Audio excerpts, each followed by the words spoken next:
বন্ধুরা দেখো কান থেকে কি বেরোচ্ছে, আমাদের খুব সতর্কভাবে থাকতে হয়।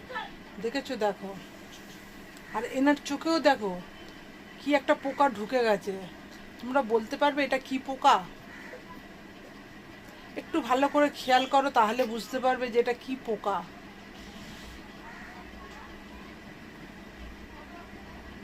এটা কিন্তু ছোট্ট একটি জোক। জোক তো তোমরা চেনোই। একটু ভালো করে খেয়াল করো, দেখবে মানে কিরকম বড় হয়ে যাচ্ছে, আবার ছোট গুটিয়ে ছোট হয়ে যাচ্ছে। এটিকে বার করতে পারছে না, অনেক চেষ্টা করছে বার করার জন্য।